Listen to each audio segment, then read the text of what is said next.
Coucou les petits chats, et si aujourd'hui je vais vous parler d'un roman un peu historique sur une personnalité que nous ne connaissons peu de choses, même rien du tout, parce que moi je l'ai complètement découvert dans ce livre. Je vous en parle tout de suite. Comme d'habitude, n'oubliez pas de vous abonner à ma chaîne, de cliquer sur la petite cloche pour avoir les notifications, et pourquoi pas de me laisser un petit pouce si vous avez aimé celle-ci. Allez, je rentre dans le vif du sujet, puisque je vais vous présenter Le mystère de Kathleen Newton de Gérard Poteau. Alors, c'est aux éditions Exacweo. C'est un nouveau partenaire donc qui vient d'intégrer ma chaîne et j'en suis très contente puisque c'est le premier que je lis d'eux. J'en ai un deuxième que je vous parlerai incessamment sous peu. Je vous mets juste à côté donc la couverture du deuxième. Mais alors, revenons sur celui-ci. Comment vous dire? Alors, par contre, attention, c'est pas une lecture super simple, puisqu'il y a quand même du vocabulaire qui est pas banal, on va dire, c'est un peu plus soutenu. Avec ce langage plus soutenu, si vous commencez à reprendre la lecture, je vous conseillerais pas de commencer par celui-là, mais pourquoi pas que vous le gardez dans un coin de votre tête parce qu'il est vraiment génial. C'est-à-dire que dans celui-ci, nous allons parler de différentes choses. Déjà, forcément, vous vous doutez, on va parler de Kathleen Newton. Donc c'est la mystérieuse Kathleen Newton qui, au final, on sait vraiment pas grand-chose d'elle. Mis à part qu'elle a été la muse de James Tissot. Donc ça, on va dire, c'est plus sur la fin de sa vie. Mais il s'est passé d'autres choses. C'est-à-dire que nous sommes en 1870, c'est ça, donc elle va quitter l'Angleterre parce que, on va dire, il va y avoir un peu un mariage arrangé. Donc elle est censée épouser un docteur qui a l'âge de son père. Donc c'est une chose qui ne l'enchante pas vraiment puisqu'en fait elle n'a connu aucun homme, elle ne sait absolument pas ce qu'est l'amour. Voilà, vous voyez, les jeunes filles de cette époque sont assez prudes, elles savent pas grand-chose. À cette époque-là, on parlait pas de sexualité et tout ça comme on le fait maintenant dans les collèges. Donc cette jeune demoiselle ne sait absolument rien de la vie. Elle va faire la rencontre d'un couple adorable qui vont l'accompagner tout au long de son voyage, donc pour arriver jusqu'en Inde.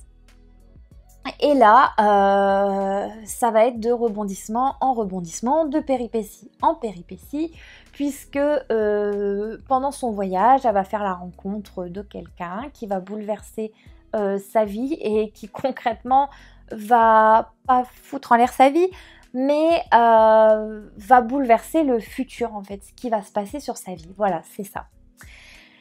Donc cette jeune demoiselle va être vouée normalement à un mariage forcé, sauf que d'autres choses, enfin pas forcé mais arrangé, d'autres choses vont se passer. Vous voyez assez les mentalités de l'époque quand même, où ça se faisait énormément, des mariages arrangés, que maintenant on n'en parle absolument plus, du moins en Europe. Et donc ça c'est pour le début de l'histoire.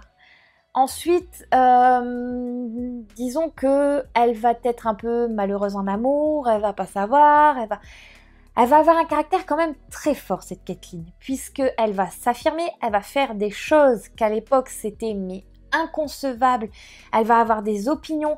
En fait, les femmes de cette époque, je ne sais pas si vous vous souvenez, je vous en ai parlé quand j'avais chroniqué le premier tome de Elfie de Gabrielle Dubois, où dans ces années-là, c'était « Sois belle et tais-toi ».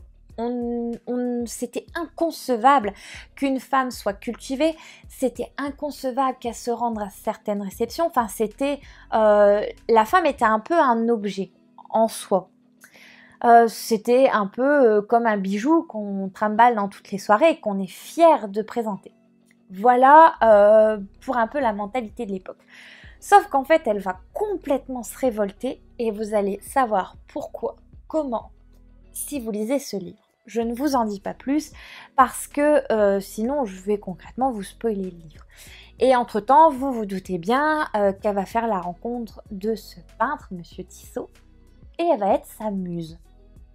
Vous allez aussi vous rendre compte rapidement qu'elle va être malade et qu'elle va prendre des choix, un choix assez dur quand même, Mais bon, je ne vous spoil pas plus du livre. En tout cas, j'étais très contente parce que c'est le premier livre un peu historique que je lis.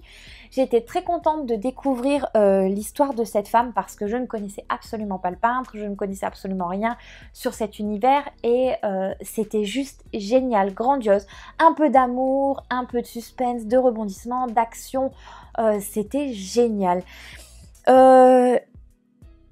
En fait, disons que cet auteur, je ne le connaissais absolument pas et il m'a fait aimer déjà ce genre de roman et surtout sa plume. Donc comme je vous l'ai dit, c'était des mots un peu plus soutenus, enfin un langage un peu plus soutenu que ce que je lis d'habitude, hein, tout simplement aussi. Mais je l'ai vraiment dévoré. Il fait 178 pages, mais il est vraiment génial. Vous voyez, moi j'ai déjà mis plein de petites étiquettes pour revenir sur certains passages parce qu'il y en a beaucoup qui m'avaient beaucoup plu. Par exemple, donc pour revenir sur son trait de caractère, il y a une phrase donc, qui la caractérise vraiment bien. C'était une indocilité inhabituelle à une époque où la femme n'avait qu'un droit, celui de se taire. Elle se garda d'en parler à son père qui aurait préféré sauver les apparences par un mariage de circonstances. Donc vous voyez, elle a quand même assez peur de son père et on nous dit bien là aussi que les femmes, c'était un peu des objets. Elles n'étaient pas là pour être cultivées, elles n'étaient pas là pour être supérieures à l'homme. C'est surtout ça, on voulait que les femmes soient inférieures et soient un peu soumises tout simplement à leur mari. Donc en tout cas, c'est une très très belle découverte. C'est un peu une biographie avec un roman historique, puisque il y a un petit peu de romance aussi dans ce livre, même si c'est des faits réels. Hein. C'est génial, parce que d'habitude, moi, les films, j'adore les films avec un fait historique ou tout simplement quelque chose de réel. Mais en livre, j'avais encore jamais testé. Et en tout cas, comme je vous l'ai dit, c'est juste génial. Il coûte que 15 €. Je vous mets le lien dans la description si vous souhaitez l'acheter. Mais si vous êtes même pas forcément féru d'histoire, même pas forcément de peinture, puisque moi, je suis pas une grande historienne, j'ai pas d'études dans tout ça. Donc c'était la première fois pour moi que je lisais un roman biographique, un roman historique, et je suis vraiment pas déçue. L'auteur m'a transporté même différentes émotions puisque on rentre rapidement dans cette histoire. On comprend certaines choses, on sait où l'auteur veut en venir, mais la fin est complètement inattendue. On s'attache pour cette Caitlin. On n'a pas envie de ce mariage forcé, on a mal au cœur pour elle parce qu'on se dit c'est sa première expérience et elle va devoir vivre ça, elle va être marquée toute sa vie. Donc c'est un mélange d'émotions aussi, on va être déçu, on va être triste, on va être en colère parce qu'elle va faire des choses qui sont stupides, mais c'est toujours, on va être attendri vers ce personnage et alors quand elle va rencontrer ce monsieur Tissot, on se dit ça y est, elle va avoir une autre opinion des hommes et elle va pouvoir sereinement voir ce que c'est une belle relation. Voilà Etisha, j'espère que ce roman vous a plu. En tout cas, je remercie encore 1000 fois la maison d'édition d'avoir envoyé ce livre parce que c'était pas... je suis sortie carrément de ma zone de confort en lisant ce livre, mais il était génial. J'en ai parlé à celle qui m'a envoyé le livre et je l'en remercie du fond du cœur parce que c'était vraiment super. J'avais aussi envie de finir cette vidéo en vous parlant rapidement donc de l'auteur, puisque de toute façon je ne vous invente rien, c'est marqué derrière, je ne suis pas intime avec l'auteur. Donc Gérard Poteau a d'abord été auteur, metteur en scène et réalisateur de cinéma. Il s'est vu confier par la suite des postes à responsabilité dans le domaine culturel institutionnel. Donc vous voyez, c'est quelqu'un quand même, on le sent à travers ses écrits, qui est passionné d'histoire, qu'il a des connaissances sur le sujet. Concrètement, on ne fait pas une biographie comme ça du jour au lendemain parce qu'on se réveille avec l'envie de le faire. C'est énormément de recherche et on le sent que il sait de quoi il parle, il connaît son sujet et ça c'est juste génial. Il n'y a pas de de soucis de raccord entre des personnages. Par exemple, des fois, dans certains livres, ça m'est arrivé qu'on décrive le personnage d'une façon et un peu plus loin dans le livre, il y a une incohérence. Là, vous aurez absolument pas ça dans le livre. C'est vraiment, on voit qu'il connaît parfaitement ce sujet et que il est surtout passionné d'histoire et par cette histoire. En tout cas, je remercie 1000 fois la maison d'édition et l'auteur pour ce livre, parce que ça a été une super découverte.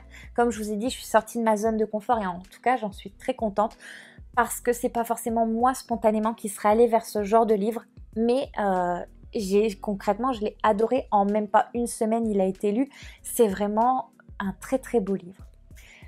Voilà les petits chats, donc si par exemple vous ne savez pas quoi offrir pour un anniversaire, la fête des grands-pères ou la fête des pères ou n'importe quoi, n'hésitez pas, hein, c'est vraiment un très beau livre et ça fera forcément plaisir à celui à qui vous l'offrez. Voilà les petits chats, je vous embête pas plus longtemps, j'espère que ce livre vous a plu, que vous aussi je vous ai fait découvrir un autre univers et tout simplement je vous dis à la semaine prochaine, passez une très bonne semaine les petits chats. Bisous!